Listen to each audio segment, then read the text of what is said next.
Please அவரை பீஸ்ஃபுல்லாக விடுங்க, பிரச்சனை இல்லை.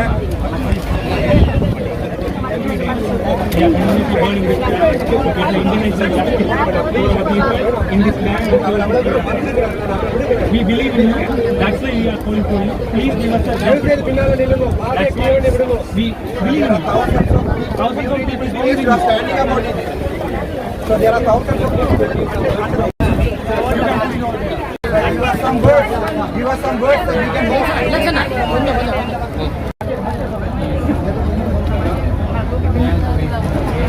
Closure to all those who lost their loved ones. For the missing person, for the process of the justice. Yes, we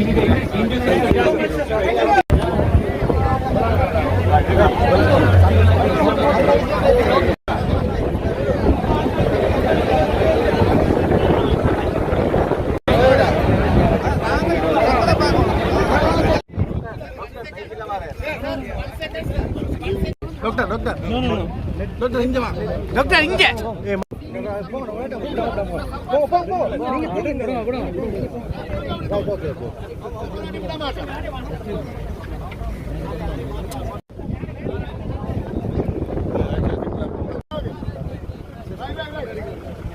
Inge varanga, right?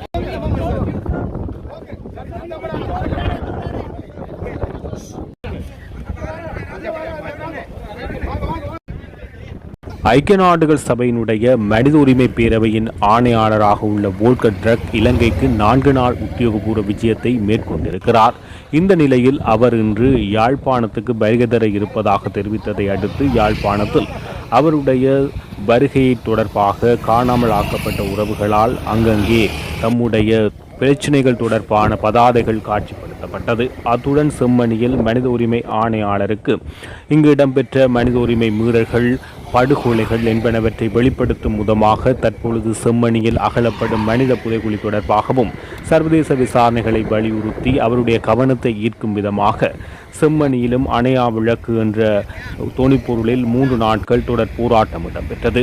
Pool Valikamam வடக்கில் மயிலிட்டி சந்தியில் அந்த வலிகாம வடக்குக்குரிய காணிகள் இதுவரை இராணுவத்தினுடைய கட்டுப்பாட்டில் இருக்கின்ற காணி உரிமையாளர்கள் தங்களுடைய உரிமை பத்திரங்களை கொண்டு அந்த காணிகள் தமக்கு பெற்றுக் கொடுக்க வேண்டும் என தொடர்ச்சியாக 5வது நாளாக போராட்டத்தில் ஈடுபட்டு வருகின்றனர்.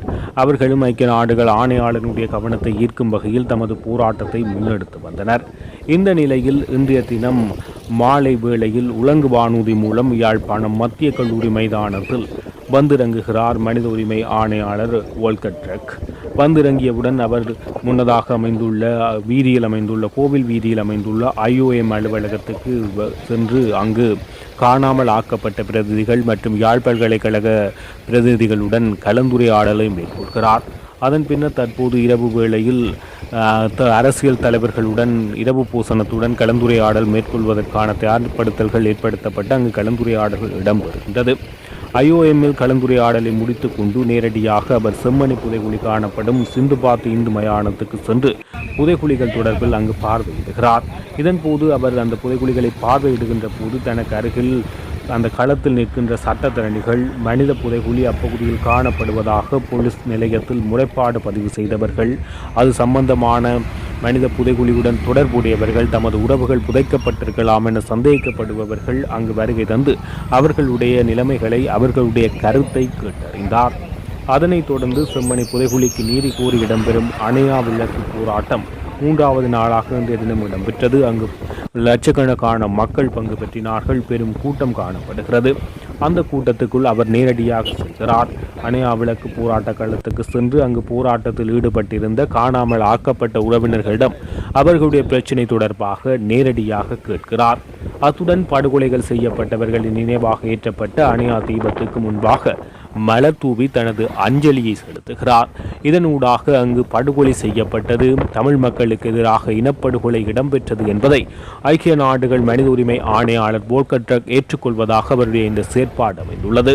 அவர் இதயபூர்வமாக தனது அஞ்சலியை செலுத்தியதுடன் அங்குள்ள மக்களின் பிரச்சினைகளை கேட்டறிகிறார். எனவே ஏற்கனவே அவர் போர்க்குற்றம் தொடர்பாக 4 நாள் உத்தியோகபூர்வ விஜயத்தை இலங்கைக்கு மேற்கொண்டுள்ள அவர் ஏற்கனவே ஜனாதிபதி, பிரதமர், வெளிவகார அமைச்சர் மற்றும் பல்வேறு தரப்பினருடன் உயர்மட்ட சந்திப்புகளை மேற்கொள்கின்ற போது அவர் ஒரு விடை நீதியமைச்சர் என அவர் பல்வேறு மட்ட சந்திப்புகளை மேற்கொள்கின்ற போது ஒரு விடயத்தை தெளிவாக குறிப்பிடுகிறார்.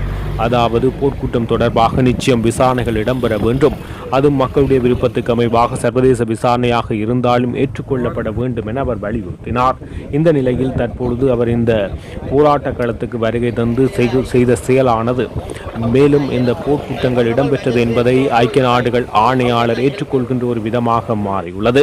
இந்த நிலையில் அவர் மலரஞ்சலி செலுத்த வருகின்ற அந்த மலரஞ்சலி செலுத்திக் கொண்டிருக்கின்ற பொழுது பாராளுமன்ற உறுப்பினர் அர்ச்சுனா ராமநாதன் நிலைமைகள் தொடர்பாக இந்த விடயம் தொடர்பாக ஆங்கிலத்தில் அவருக்கு கேட்கும்படியாக குரலை கத்தி, அதாவது குரல் சத்தமாக கதைக்கிறார். எனினும் அது தொடர்பாக ஐக்கிய நாடுகள் மனித உரிமை ஆணையாளர் அவர் அந்த பக்கம் திரும்புவதாகவோ அல்லது அதை செவிமடுப்பதாகவோ இல்லை. அவர் தன்னுடைய செயற்பாடுகளை மேற்கொண்டு அங்கிருந்து புறப்பட்டு செல்கின்றார்.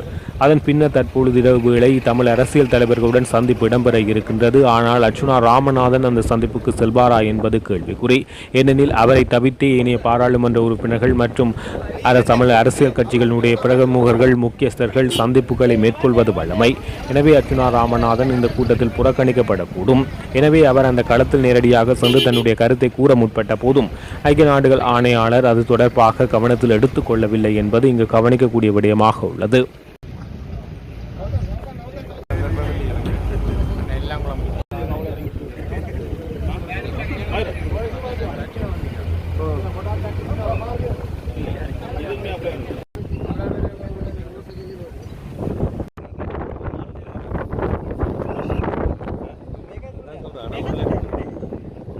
So we can meet them here?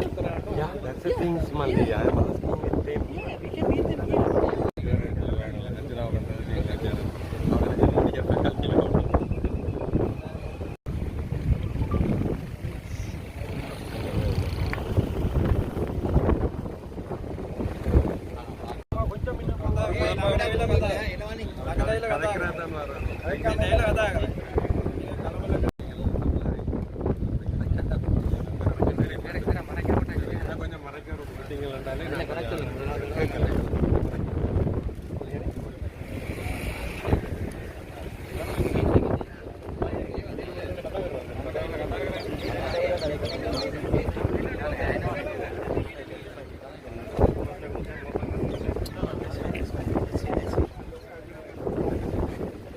Sir, can I talk to you? Doctor. No. Doctor, inja ma. Doctor, inge.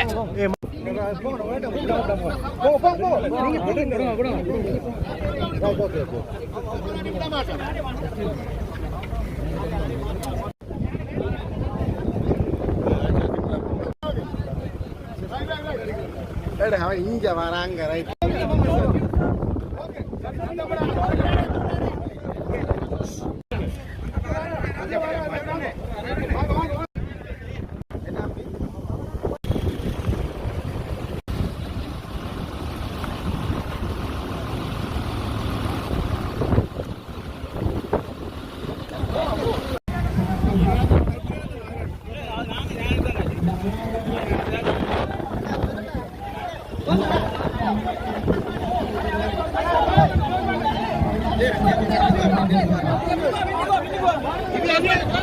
காணாமல் ஆக்கப்பட்டோர் சார்பில் இந்த நிகழ்வில் கலந்து கொண்டிருக்கிற அவர்களிடம்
ப்ளீஸ் அவரை பீஸ்ஃபுல்லாக விடுங்க, பிரச்சனை இல்லை.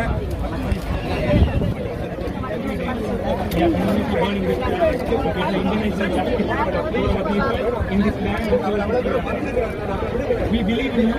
That's why we are calling for you. Please give us a chance. We believe in you. Thousands of people believe in you. So there are thousands of people.